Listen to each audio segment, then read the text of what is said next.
Bienvenido a Finanzas Frente a Frente. Un podcast donde hablaremos sobre cómo financiar tu empresa a través de casos prácticos.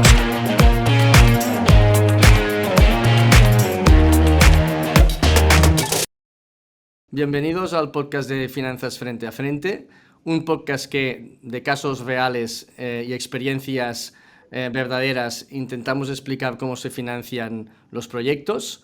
Yo soy Jordi Altimira, partner de Advisor y Lánzame Capital, y hoy estamos con Ramón Martínez y Ramón Blanco, fundador de DentalTix y fundador de Be-Water Funds e Indexa Capital. Muchas gracias a los dos Ramones, para estar aquí con nosotros hoy y poder comentar pues, la experiencia emprendedora de DentalTix y la experiencia inversora de Be-Water a la hora de invertir en DentalTix. Gracias por vuestro tiempo. Gracias a ti. Muchas gracias. Muy bien, buenos días pues, a todos y un poco, Ramón Martínez, cuéntanos qué es DentalTix y cómo nació este proyecto tan interesante que habéis creado y que tracciona también. Fenomenal. Pues bueno, DentalTix es un e-commerce de productos para clínicas dentales. Entonces lo que hacemos en DentalTix es proveer a las clínicas de los suministros para el día a día de su clínica, ¿no?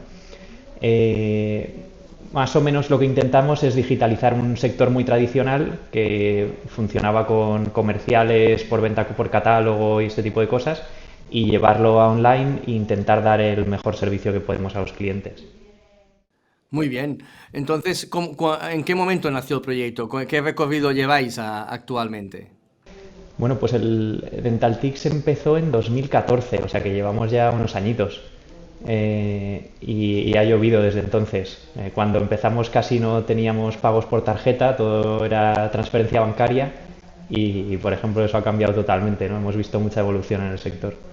Bien, un poco, ahora hay una tendencia clara de marketplace B2B, quizá en 2014 no era una tendencia tan evidente, ¿no? Es decir, quizá fuisteis bastante pioneros en eso, ¿no? ¿Qué os decían entonces cuando montasteis este marketplace B2B?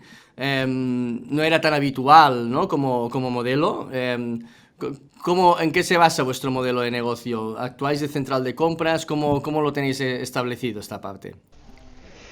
Bueno, cuando empezamos el problema era que los proveedores confiaran en un distribuidor a través de Internet, porque en el sector no existía. Claro. Entonces, el primer problema al que nos enfrentamos primero era que los proveedores de entonces pues, o no nos querían vender o les daba miedo vendernos o tal. Y luego el problema fue empezar a publicar precios, porque los precios tampoco eran realmente públicos en el sector. Ahora ahora ya es un estándar que los precios sean públicos, pero cuando empezamos no. Entonces hubo ahí muchas luchas que hacer al principio para poder publicar esos precios. Y lo que intentamos nosotros es proveer de los mismos productos que compraba el odontólogo, pero haciéndoselo más cómodo, sin que tenga que esperar a la visita de un comercial, y luego haciéndoselo algo más barato, porque nosotros intentamos ser muy eficientes en toda la cadena, y esa eficiencia se la trasladamos al cliente en un ahorro. Esas son nuestras ventajas. Claro, muy bien. Un poco en este sentido, tenéis el circulante a vuestro favor, es decir, podéis cobrar antes y pagar más tarde vuestro proveedor. Es una palanca de crecimiento el hecho de tener un NFO negativo. ¿Cómo tenéis esa parte trabajada en este sentido? Sí, algo de eso tenemos. O sea, nosotros de media cobramos como a unos pues 8 o 9 días, y a los proveedores pues estamos pagando a 30 y tantos, o sea, un poco más tarde. O sea que sí ha sido para nosotros un componente muy importante para poder escalar el modelo, porque una de las características nuestras es que hemos intentado hacerlo con poca financiación o siendo eficientes, y ese ha sido uno de los secretos. Genial, interesante. Cuéntanos un poco más cómo se ha financiado el proyecto. Creo que es un punto muy relevante y muy interesante. ¿Cómo lo habéis hecho? Desde el 2014 hasta ahora, ¿de qué forma habéis impulsado a nivel financiero el proyecto? Vale.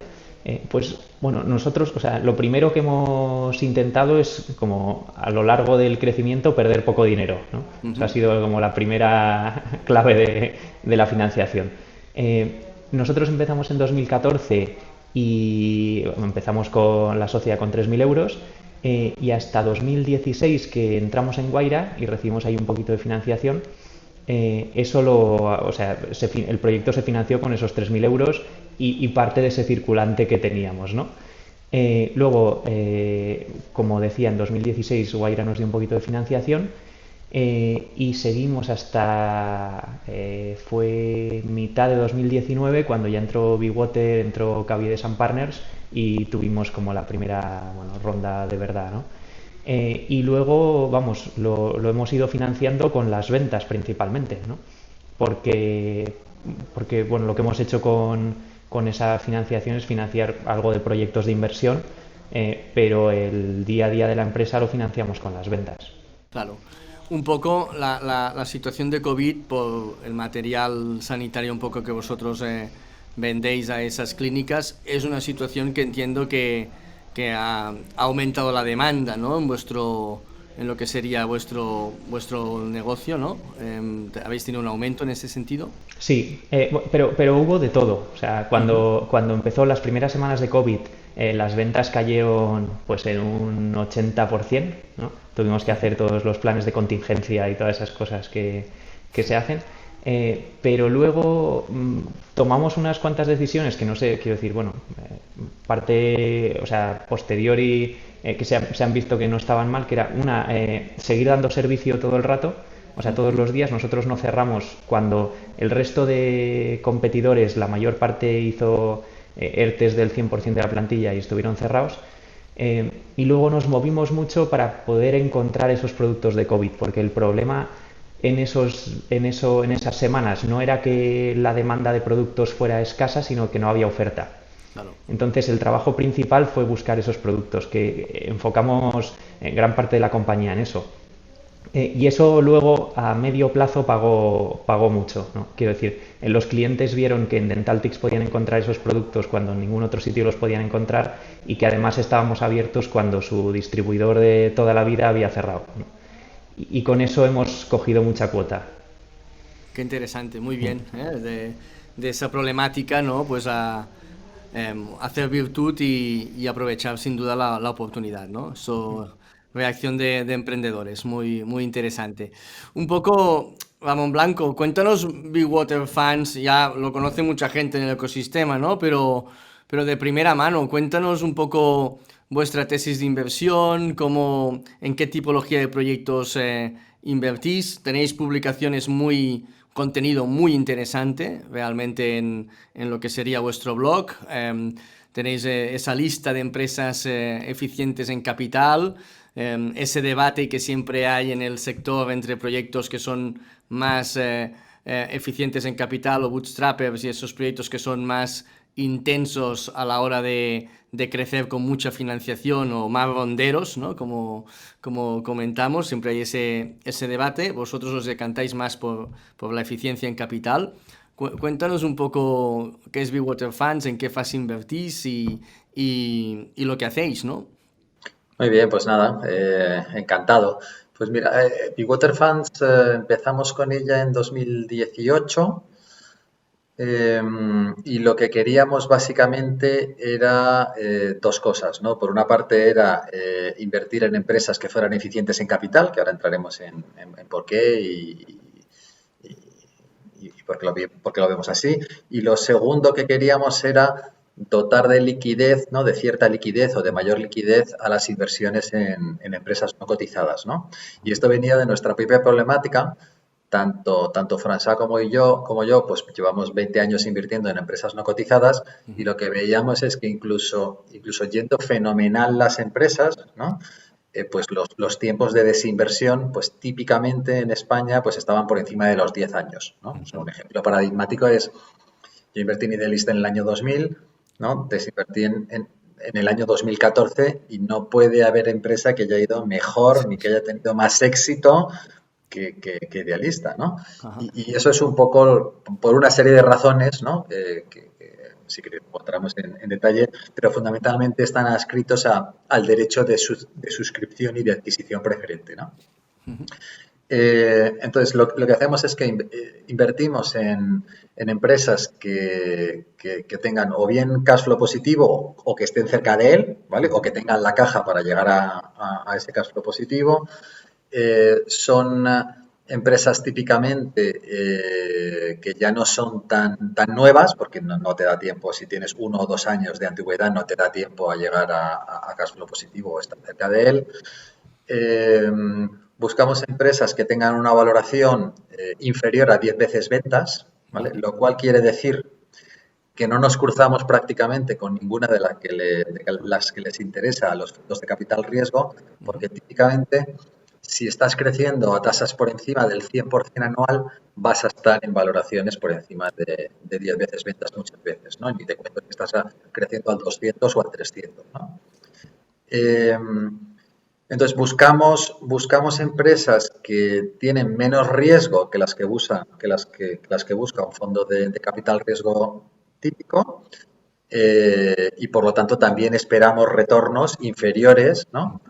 a los que esperaría un fondo de capital riesgo típico que invierte en outliers, ¿no? Tenemos más cosas raras.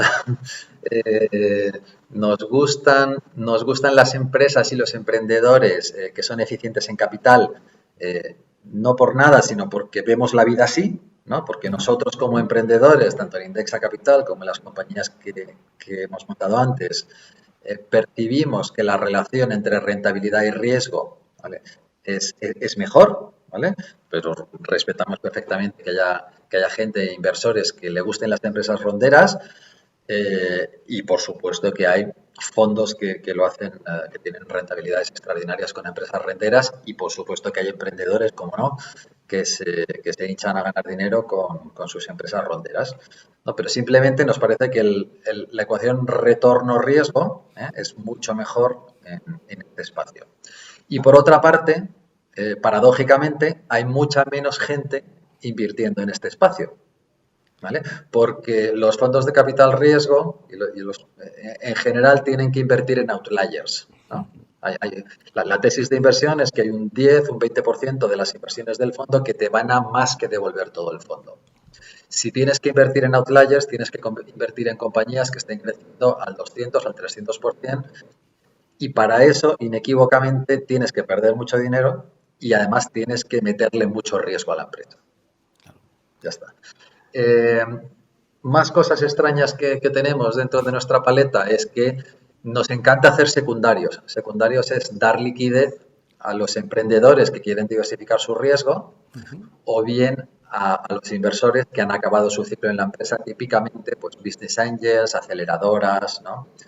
Que han acabado su ciclo en la empresa, ¿no? y que quieren devolverse esa liquidez.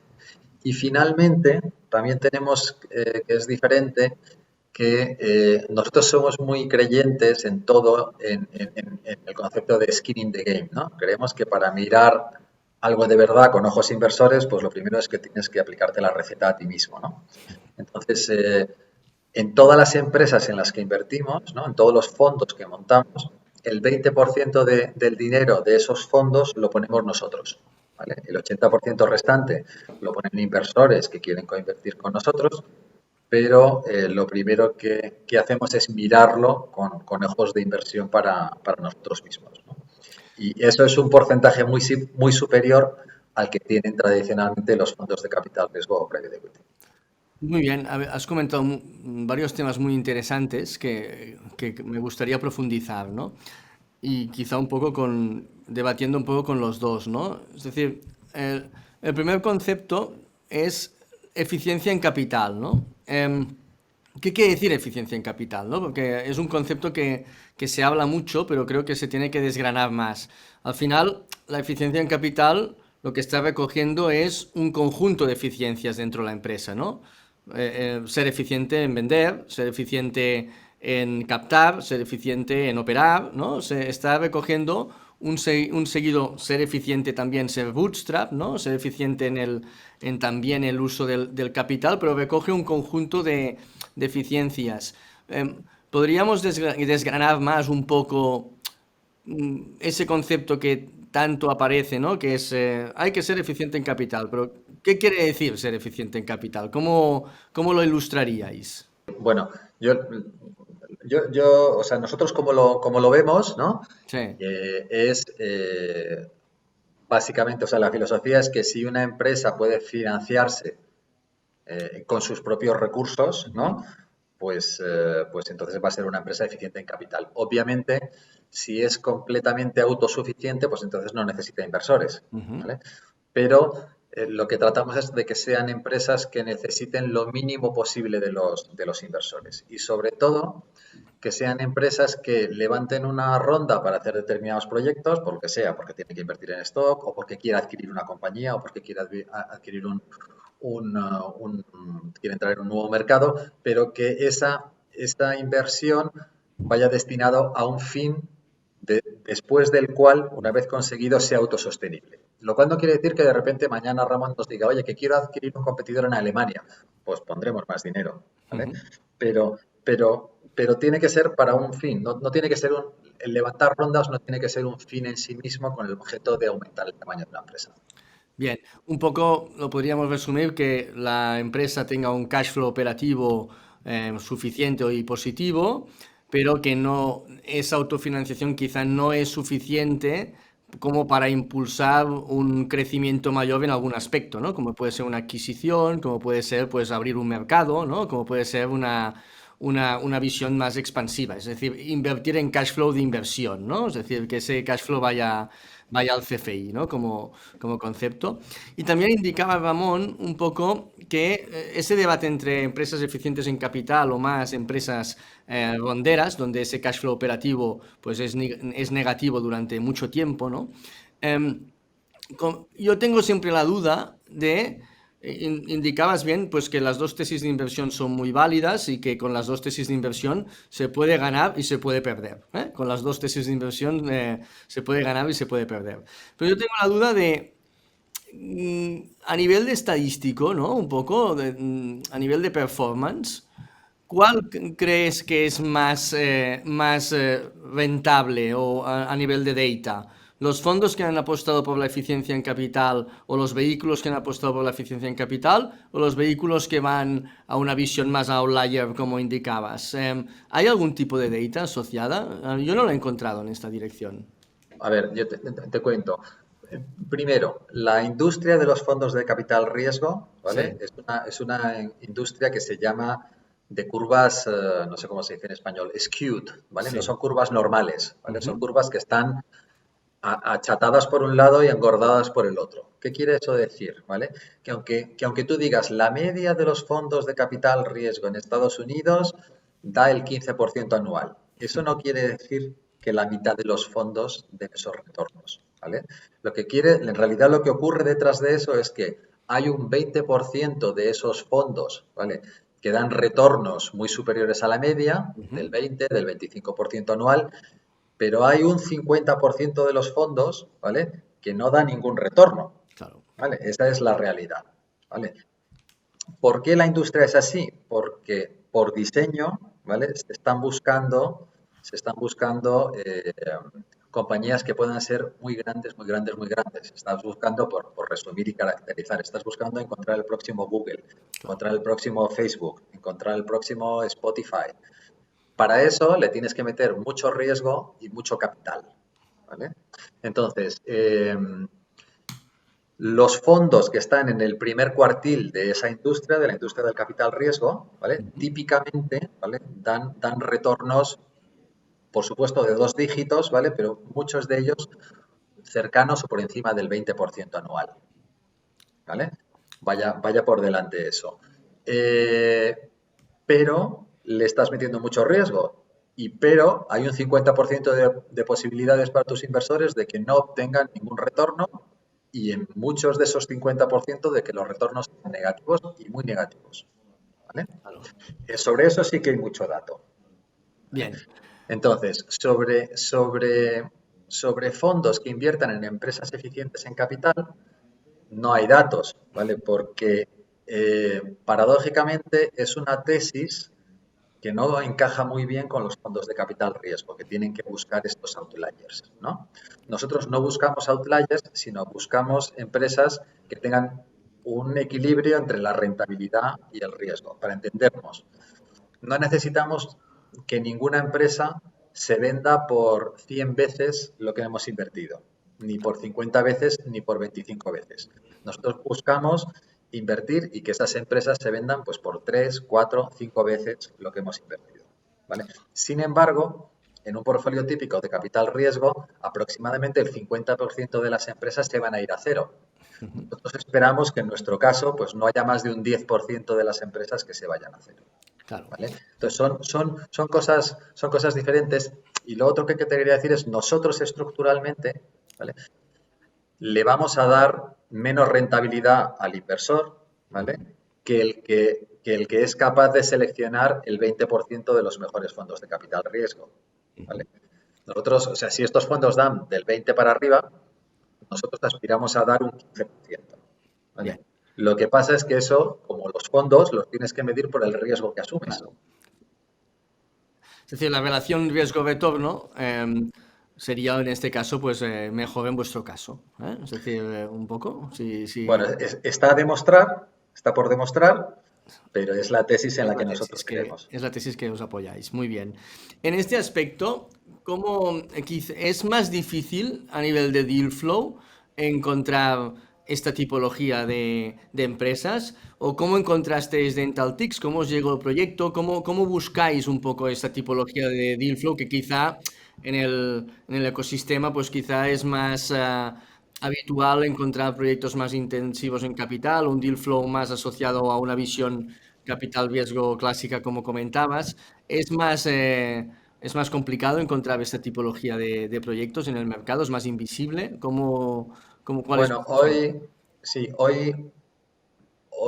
es más invisible que la otra categoría sobre todo porque la otra categoría necesitan el dinero para sobrevivir. Entonces, esas empresas están en el mercado permanentemente, ¿no? Uh-huh. Mientras que la categoría en que nosotros invertimos muchas veces la tienes que ir a buscar, ¿no? No obstante, también hay una evolución en el tiempo. Hace 3 años no nos conocía nadie, ahora nos empieza a conocer más gente.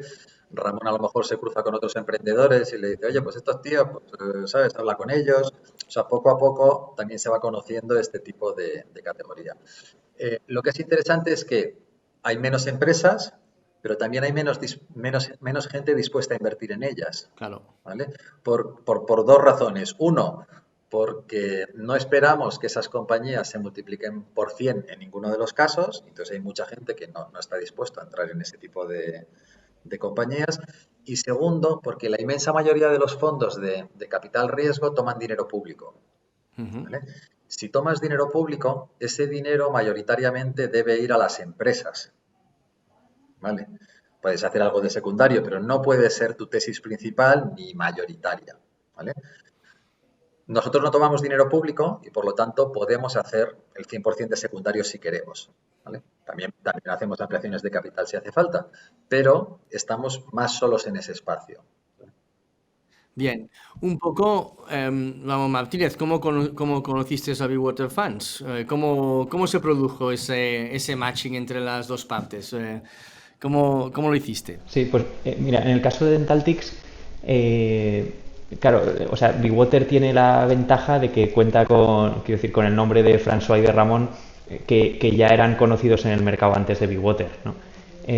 Y entonces, pues yo creo que como hicimos el primer contacto con Bigwater fue a través de un tuit de François, en el que ponía que pues, si tenías una empresa rentable que estuviera creciendo y tal, que estaban interesados, y escribía François por Twitter que no lo conocí, o sea, lo conocía de nombre, pero no había hablado todavía nunca con él.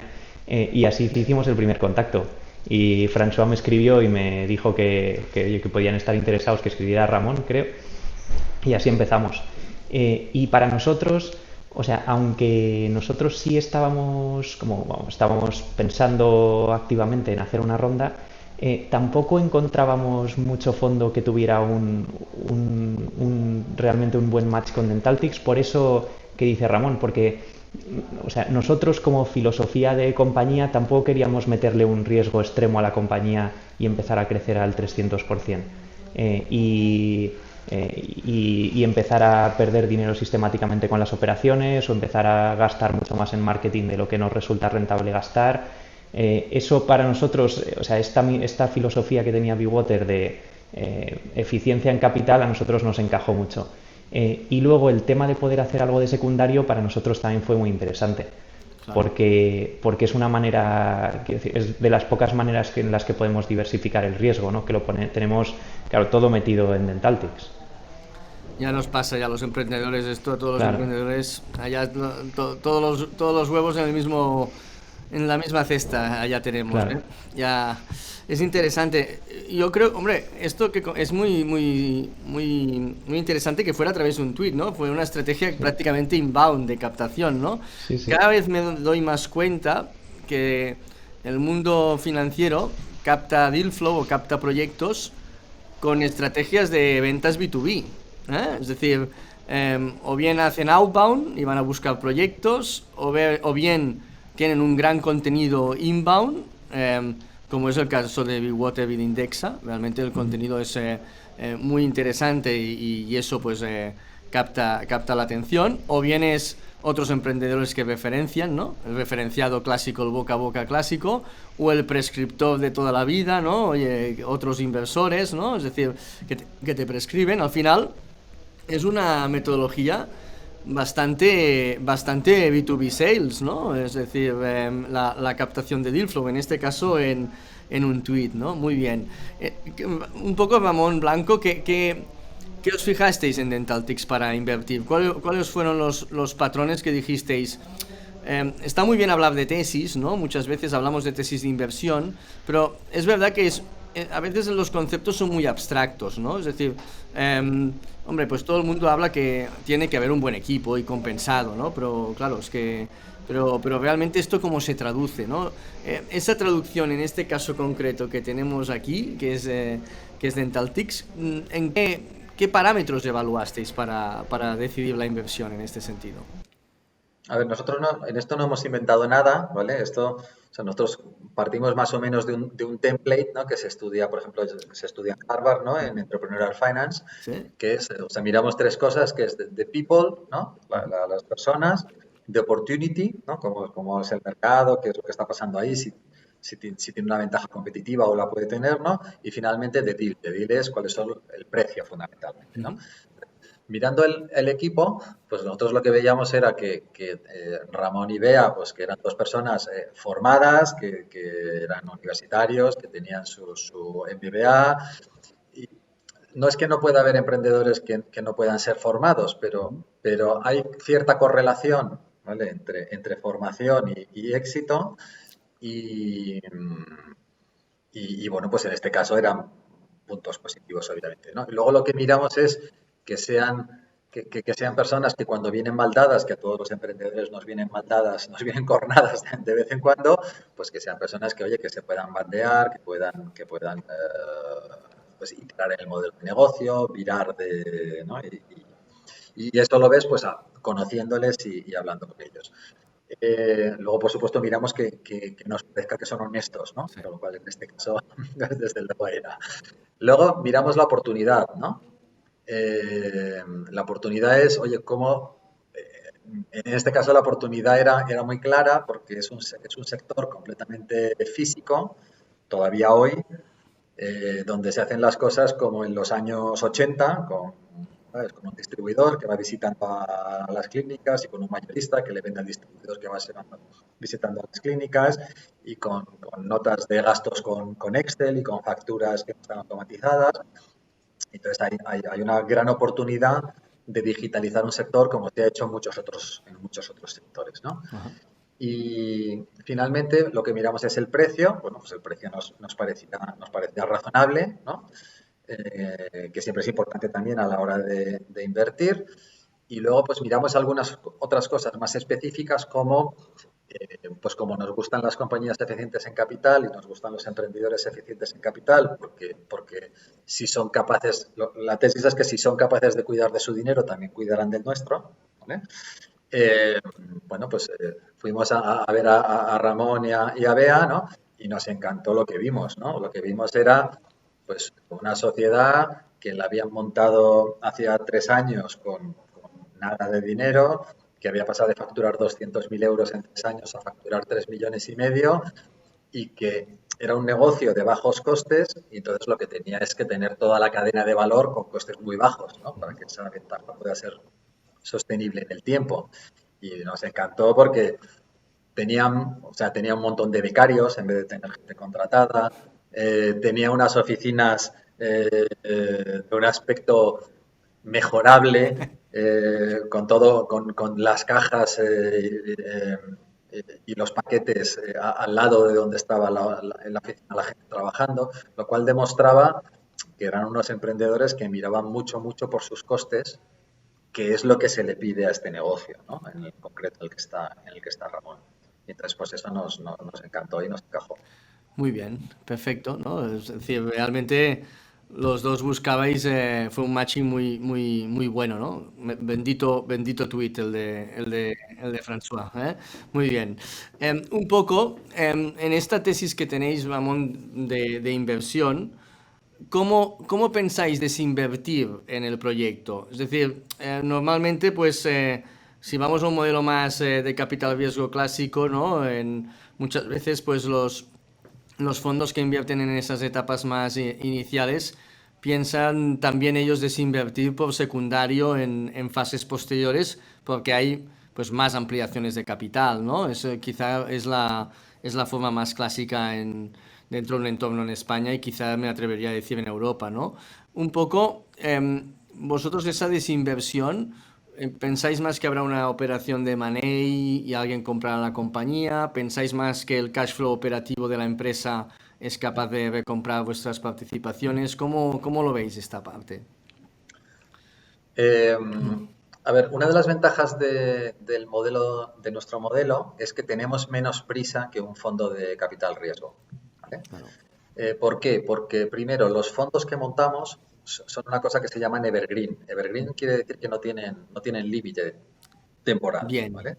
¿Por qué no tienen límite temporal? Porque los partícipes de ese fondo, ¿vale? Pueden esperar a que un día Dentaltic se venda porque Ramón y Bea han decidido vender la compañía, o si no quieren esperar, pueden venderle las participaciones del fondo, ¿vale? De manera, con un clic, como si estuvieras en un broker online, a otro inversor que les compra las participaciones, ¿vale? vale. Entonces, no tienes que esperar esos 10 años a que la gestora te devuelva el dinero. Y sí que tenemos un fondo de capital riesgo que sí tiene esos 10 años de plazo, pero lo que pensamos es que si al final de esos 10 años, pues Bea y Ramón han decidido no vender la empresa, pues muy probablemente habrán devuelto el capital vía dividendos, o si no, serán los fondos de inversión de capital cerrado los que se quedarán con la participación del FCR y le devolverán el dinero a los partícipes. Nosotros somos de la tesis que en muchas de estas compañías gran parte del valor se genera al final y se ha visto en Idealista, ¿no? Sí, O sea, en Idealista en, buen ejemplo. en, en el año 2012, estoy hablando de memoria, la valoración es de 300 millones, o sea, en el año 2016, ¿vale? La valoración es del doble, de 600, y la última ya anda por 1.300, ¿no? Entonces, y eso ha ocurrido en los últimos 10 años. Entonces, yo creo que cada vez se ve que si puedes aguantar, y los emprendedores tienen ganas de aguantar, porque aquí no nos engañemos, cuando los emprendedores se cansan y deciden vender es cuando se vende la empresa, Sí, sí. ¿vale? Pero si se puede aguantar en el tiempo, gran parte de la creación de valor viene al final y paga, en nuestra opinión, tener tiempo por delante. Bien, muy bien. Un poco el futuro de la compañía Dentaltix, Ramón, ¿cómo la ves? ¿Cómo planteas la financiación futura ya en estos momentos centrarse en lo que sería pues ese crecimiento a través de vuestro cash flow operativo, o os planteáis en algún momento pues también abrir capital para intensificar alguna área de crecimiento? ¿Cómo lo veis en este sentido?